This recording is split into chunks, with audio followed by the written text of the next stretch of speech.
नमस्कार विद्यार्थियों, श्रीमती मोहरी देवी तापड़िया कन्या महाविद्यालय जसवंतगढ़ के YouTube चैनल पर मैं एक बार पुनः आपका हार्दिक स्वागत करता हूं। मैं प्रवक्ता चंद्र प्रकाश गुर्जर।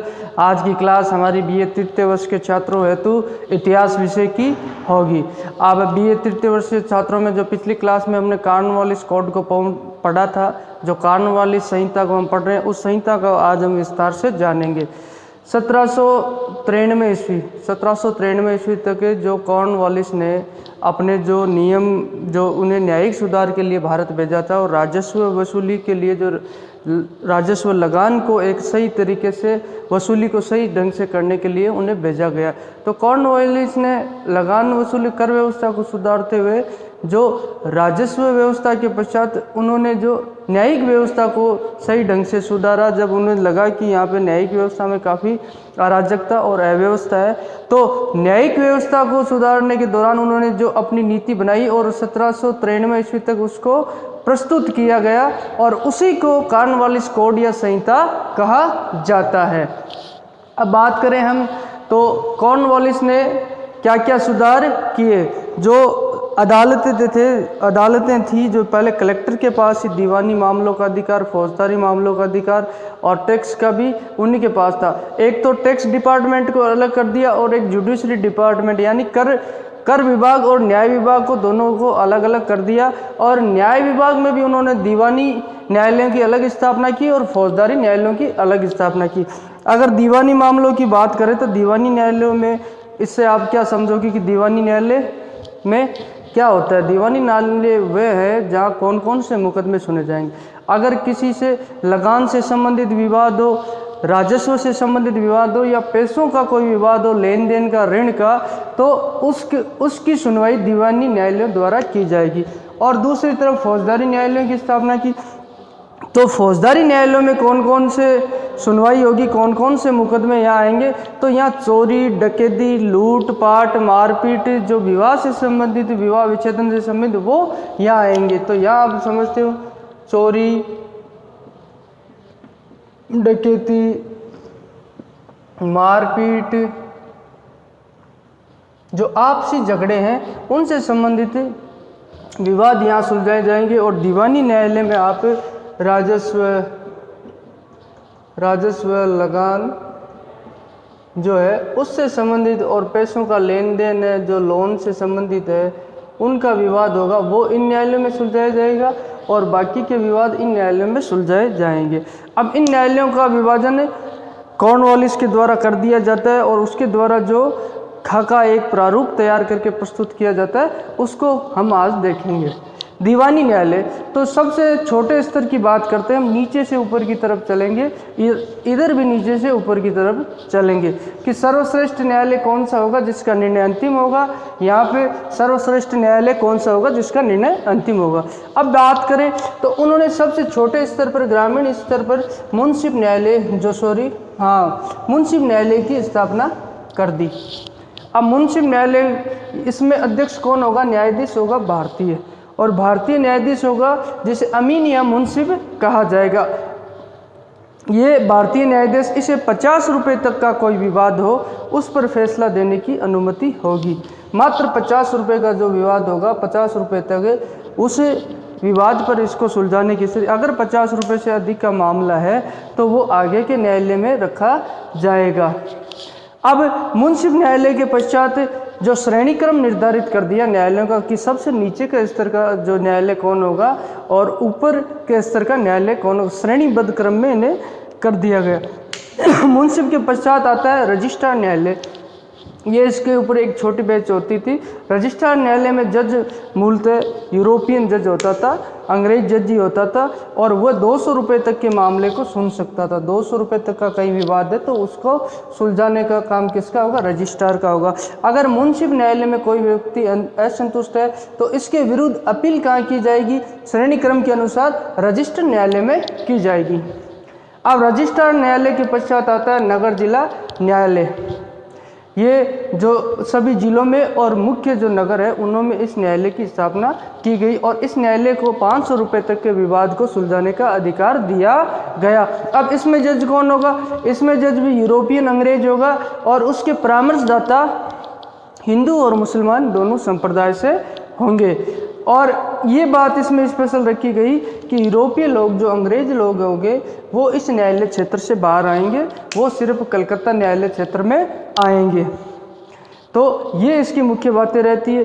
और कॉर्नवालिस की एक अच्छी बात मैं बताऊं आपको, कॉर्नवालिस ने ये कर दिया कि हिंदू संप्रदाय के लोगों के लिए हिंदू विधि के अनुसार जो कानून बनेगा और मुस्लिम संप्रदाय के लोगों के लिए मुस्लिम कानून लागू होगा। ये न्यायिक सुधारों में कॉर्नवालिस की सबसे अच्छी बात रही। अब हम पहुँचे नगर जिला न्यायालय। नगर जिला न्यायालय के पश्चात हम पहुँचेंगे प्रांतीय जिला न्यायालय। उसके पश्चात है रजिस्ट्रार से, मुंसिफ से रजिस्ट्रार तक पहुँचे, रजिस्ट्रार से हम पहुँचे नगर जिला न्यायालय। अब नगर जिला न्यायालय के पश्चात हम पहुँचे प्रांतीय न्यायालय। अब ये जो प्रांतीय न्यायालय जो जिले के ऊपर होंगे और जिले न्यायालय में के विरुद्ध अगर अपील करनी होगी तो आपको प्रांतीय न्यायालय में जाना होगा। अब प्रांतीय न्यायालय की बात करें तो इनको कितने रुपए तक जो विवाद सुलझाने का अधिकार दिया गया, तो वो 1000 रुपये मात्र। इसको आप 1000 समझे, ये साथ में मत काउंट कर लेना कोई भी, है ना। ये सिर्फ 1000 रुपये तक का विवाद सुलझाने का अधिकार इनको दिया गया। और जो 4 प्रांत थे उनमें प्रांतीय न्यायालय की स्थापना की गई। कलकत्ता, मुर्शिदाबाद, ढाका और पटना, इन 4 जगह पे प्रांतीय न्यायालयों की स्थापना की गई। अब इनकी बात करें तो प्रत्येक अदालत में 3 अंग्रेज न्यायाधीश होंगे। जैसे ये एक कलकत्ता प्रांतीय न्यायालय, इसमें 3 अंग्रेज न्यायाधीश होंगे और 3 इसमें होंगे, 3 इसमें होंगे, ऐसे टोटल 12 हो गए 4 प्रांतों में। अब इन 3 अंग्रेज न्यायाधीशों के सहयोग के लिए जो काजी, पंडित, मुफ्ती होंगे, यहाँ पे जो धर्म गुरु होंगे, धर्म के विशेष जानकार और विधि के जानकार, जो कानून के जानकार है, उनको उनके सहयोग के लिए नियुक्त कर दिया जाता है। अब प्रांतीय न्यायालय के पश्चात सदर न्यायालय की स्थापना कर दी जाती है। सदर न्यायालय में कौन बैठेगा, इसका अध्यक्ष कौन होगा, इसका मुख्य न्यायाधीश कौन होगा, तो बात करते सदर दीवानी न्यायालय है तो वह सिर्फ कलकत्ता में होगा। और जो गवर्नर जनरल है बंगाल का, जो ब्रिटिश सत्ता का सर्वोच्च है, भारत के अंदर प्रतिनिधित्व करता है, उसी को ये अधिकार दिया गया। जो गवर्नर जनरल होगा वो इसका मुख्य न्यायाधीश और सह परिषद इसके होंगे। अगर प्रांतीय न्यायालयों के विरुद्ध अपील सुनने का अधिकार किसको होगा, सदर दीवानी न्यायालय को। और ये 5000 रुपये तक के जो मामले हैं उनका विवाद सुलझाएगा। अगर 5000 से अधिक कोई विवाद होता है तो वह सीधा सह परिषद सम्राट काउंसिल ब्रिटेन के अंदर रखा जाएगा। तो इस तरह ये दीवानी न्यायालय का श्रेणीक्रम किया गया। इसमें अंतिम जो स्तर रहता है वो सह परिषद सम्राट रहता है और नीचे से जो शुरुआती स्तर है वो मुंसिफ कोर्ट रहता है, न्यायालय रहता है। इसी दौरान ये दीवानी न्यायालयों की बात होगी। मुसलमानों के लिए मुस्लिम कानून और हिंदुओं के लिए हिंदू कानून, ये सबसे अच्छी बात थी। अब बात करेंगे फौजदारी न्यायालय की। इसके अंदर दीवानी न्यायालय को अलग कर दिया गया। सिर्फ राजस्व लगान संबंधित जो मामले होंगे, ऋण लोन से संबंधित, उन पे ये विवाद को सुलझाएगा। उसके पश्चात फौजदारी न्यायालय की बात करते हैं। इसमें चोरी, डकैती, मारपीट, जो विवाह से संबंधित, विच्छेदन से संबंधित जो मामले होंगे, इनको फौजदारी न्यायालय में सुलझाया जाएगा। तो हम इसे भी नीचे के स्तर से लेंगे। इसमें सबसे ऊपर का स्तर सदर न्यायालय, ये अंतिम निर्णय होगा इसका, और इसके बाद कहीं अपील नहीं की जाएगी। और पहले शुरुआत होगी दारोगा अदालत से। अगर दारोगा अदालत की बात करें तो ये ग्रामीण क्षेत्र में सबसे नीचे का क्षेत्र था श्रेणी में, उसमें इसकी दारोगा अदालत समझो या इसे न्यायालय समझ लो आप, एक ही बात है। दारोगा न्यायालय की स्थापना की गई और इसके अध्यक्ष न्यायाधीश की बात करें तो यह थानेदार की नियुक्ति की गई, जो मतलब प्राय भारतीय ही होता, कहीं कोई अपवाद के तौर पर अंग्रेज, ब्रिटेन, वो एक अलग बात है। इसका काम क्या होता कि छोटे मोटे जो चोरी के झगड़े हैं या आपसी मारपीट के झगड़े, इनको ये दारोगा अदालत में थानेदार के द्वारा सुलझाया जाएगा। अगर इसके पश्चात इस अदालत के विरुद्ध आपको अपील करनी होगी तो वो आप जिला अदालत में अपील करोगे। और इसकी जो अध्यक्ष की बात करें या मुख्य न्यायाधीश की बात करें तो इसका मुख्य न्यायाधीश अंग्रेजी न्यायाधीश ही होगा, न कि भारतीय न्यायाधीश होगा। और इनके परामर्श हेतु परामर्श हेतु और भारतीयों की नियुक्ति कर दी जाएगी जो हिंदू मुस्लिम दोनों में से होंगे। और जिला अदालत की बात करें तो इस अध्यक्ष का मुख्य कार्य क्या होगा, जो जिला क्षेत्र है उस पर शांति व्यवस्था कायम रखने का कार्य इसका होगा, अध्यक्ष का। अब बात करते हैं जिला अदालत के ऊपर, इसके विरुद्ध अपील की जाएगी तो आपको जाना होगा प्रांतीय अदालत में। प्रांतीय न्यायालय या अदालत, न्यायालय और अदालत को आप एक ही बात समझें। अब वही उसी तरह जिस तरह दीवानी न्यायालय में चार प्रांतों के अंदर है स्थापना की गई, उसी तरह 4 ही फौजदारी जो न्यायालय हैं उनकी स्थापना की गई। तो वही मुर्शिदाबाद, ढाका और पटना और कलकत्ता में 4 जगह प्रांतीय न्यायालयों की स्थापना कर दी जाती है। प्रत्येक प्रांतीय न्यायालय में 2-2 न्यायाधीशों की नियुक्ति कर दी गई। जिस तरह यहाँ पे 3-3 अंग्रेजी न्यायाधीशों की नियुक्ति थी, यहाँ पे 2-2 न्यायाधीशों की नियुक्ति की गई है। और इनको परामर्श और सहयोग के लिए 3-3 स्थायी व्यक्ति है जो स्थानीय व्यक्ति होंगे उनकी नियुक्ति कर दी जाती है। और ये जिला अदालत के विरुद्ध अपील को सुनेंगे। उसके पश्चात बात करें तो प्रांतीय न्यायालय के पश्चात सदर न्यायालय होगा जो अंतिम होगा श्रेणी क्रम में, और इसका निर्णय अंतिम माना जाएगा। और इसके अध्यक्ष की बात करें तो इसका गवर्नर जनरल ही सह परिषद होगा और इसका निर्णय अंतिम होगा।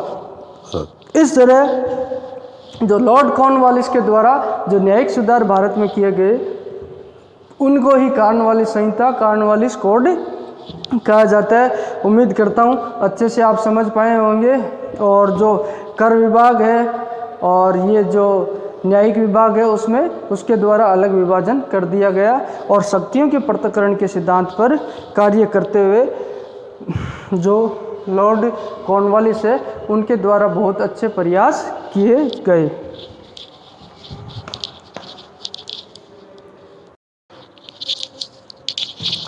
लॉर्ड कॉर्नवालिस के द्वारा 1793 ईस्वी को, मैंने पहले भी बताया था, 1793 ईस्वी में जो अपने न्यायिक सुधारों को अंतिम रूप देके प्रस्तुत किया गया उसे ही कॉर्नवालिस कोड संहिता कहते हैं।